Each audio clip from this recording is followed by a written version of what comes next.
Starting and running a business is hard, but you don't have to do it alone.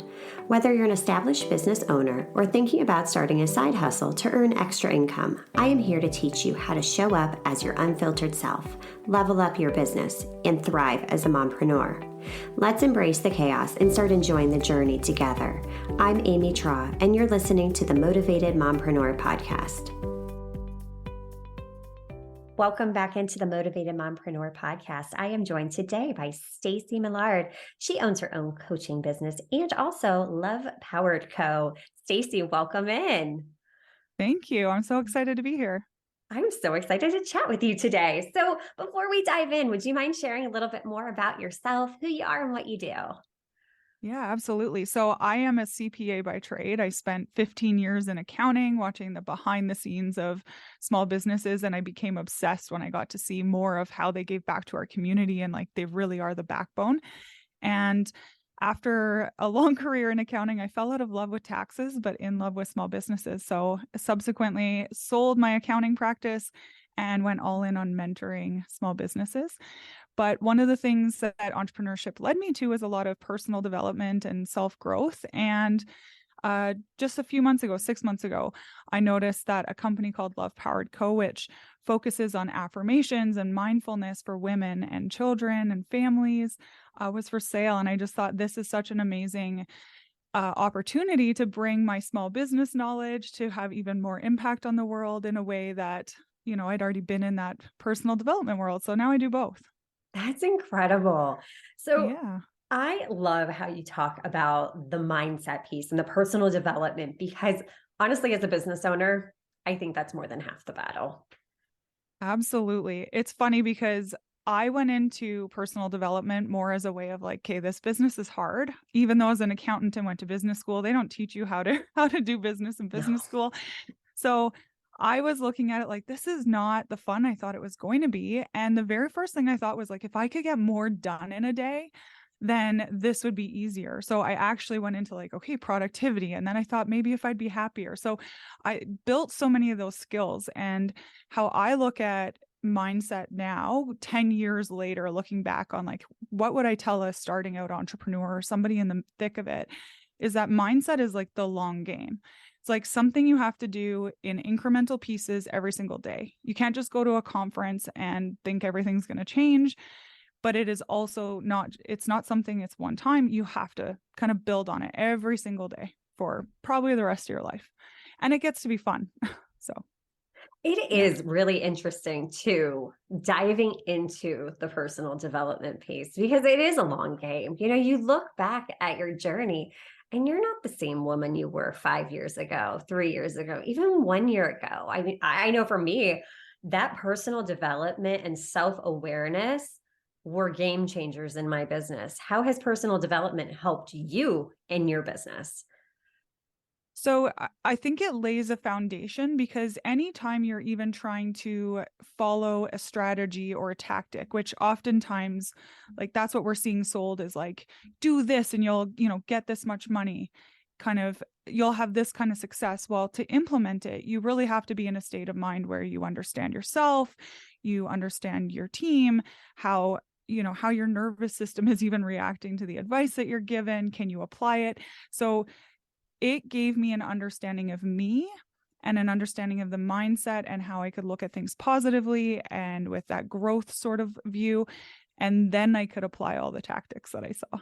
I love it. So what are some of the most common things you see when people are coming to you and asking about money and finances and all of these things? You know, where do you see that these entrepreneurs are really struggling? Yeah. So the very first thing is that money is sort of treated like, if I do business really well, and if I just really love on my customers and I work hard, not necessarily smart, but if I work hard and I put in the hours, I'm going to make money. And it doesn't work that way. So that's where becoming more self-aware so that we're not burning out in the process, that personal development side comes in, and not leaving the looking at money until, 5-10 years into business. And then you're like, okay, I'm finally going to have to give up my passion. I have to make money. No. We can have both. In fact, you're doing your customers and your clients and your community a disservice when you're not looking at money, because the reality is even a nonprofit, even a charity has to bring in money to serve their people. And so do you if you want to be in this for the long run. And you cannot get to a destination without having set that goal. So that's what looking at money and looking at numbers does. It's not being greedy or selfish. It's actually serving your people really, really well. So Right. Because you can make an impact with that money. When the money's coming in, the impact you can create is even bigger. Can you share some tips or tactics with us of how, someone can start to go about creating more money and creating this mindset shift? yeah, so I think there's two pieces. So as I was talking about like your nervous system and the self-development piece, I do think that we have to address our kind of spending habits and our money thoughts and fears that come up, anything that was ingrained in us as children. So there has to be some work done on that to really look at kind of how you make decisions with money. And that's sort of that long game. Again, like I don't think you're going to go to like one weekend and change your life. I think it's a little bit each time and becoming okay with taking risk in a safe way. And then the other piece behind it is to just start. Like I love to have money dates every single week with myself. I'm an accountant, so I like to do my own bookkeeping, but I grab a glass of wine, put on some fun music that's upbeat, and then I dive into the numbers because I know that money used to be scary to me. And so I make it fun. And for anybody else who's not really good with money, I know there's probably some listeners who are like, yeah, I could look at these numbers, but others who are like, this is not my wheelhouse. It's just like anything else in business that you're not good at. You need to hire for your weaknesses. So you need to get yourself in a place where either you're learning how to look at the numbers and see the picture. It's not about like that number, but it's about the story and the picture it's telling you about your business results. So either get yourself in a room that you're going to learn about that or hire somebody to tell you. The biggest thing is, 10 years ago, there wasn't CFOs, fractional CFOs weren't a thing. Now you can find fractional CFOs all over the place where they work for you just a little bit of the time. And it's like they're in the back, of your bus that there's like, they're leading the way on your business making money and really having an impact. So they're on your team. I love that. And Yeah. something else you said that really struck home was, just being okay with taking risks, but in a safe way. Can you expand upon Yeah. that a little bit? I love that. Yeah, so I'm kind of a middle of the line person. I don't see myself as an extreme risk taker, and I'm also not so scared that I don't move. And that has served me so well in business. So, like the calculated risks, right? I look at, for example, a financial risk like, okay, I'm going to make this investment, but could I make the money back? Let's say it fails. Could I make the money back? Do I have enough to continue operating afterwards? Right. So, yeah, maybe it's a little bit of a stretch and it's uncomfortable, but I also have that plan B in place that I think, like, okay, this isn't going to be the end of my business. And that's just like, years ago, I heard this story about investors where it's like the best investors never put all their money in the stock market. They leave a little bit so that if they make a bad investment, then they have more to build up again. And the same sort of concept in your business, right? When you're making those decisions, like maybe it's waiting an extra couple months if you're looking at expanding and you're like, this is going to take all the cash I have. Well, if you're doing an expansion and construction takes a little longer, then what? Let's wait a couple months, have some more cash in the bank. We have a backup plan. So there's a way of going about it where it's not, you're like 80% in, I love not that. 100. Right. No, but I love that just thought because we're all conditioned to think we have to be like 100% in. But when it comes to Yeah. money, you do have to be a little bit more strategic about it. And that will set yourself up for success. The biggest thing though, like one of the biggest themes in this conversation has been about personal development and knowing yourself. And here's a really good example where that becomes so crucial. So some businesses, the owners saying like, you know what, I built this as a side hustle and I did it while having a full-time job. And then when I knew I could replace my income, I took the leap. Then you see a completely different group of people who says, you need to go all in, you need to quit your job and you need to go all in. And those are actually both true. So both of those would look at each other and be like, you're wrong. And that's not the case. It's actually based on your personality. So there are some people that need the pressure of being all in to be like, okay, what am I going to do? Others, that shuts you down, right? So knowing yourself in this and having done the work to understand your patterns, your behaviors, and your body ultimately, is really key to understanding like what is the level of risk that you're okay with taking. I love that. And two, then circling back to something else you said, hiring for your weaknesses. So knowing that, what, this isn't something I'm strong at, this isn't something I'm comfortable with, and hiring for those weaknesses, because there are people that are powerhouses at what they do. Yeah, so that's an interesting kind of concept that is on my mind actually quite a bit, because I think there is a lot of push out there to just like hire out all your weaknesses. But again, like I'm kind of the middle of the road.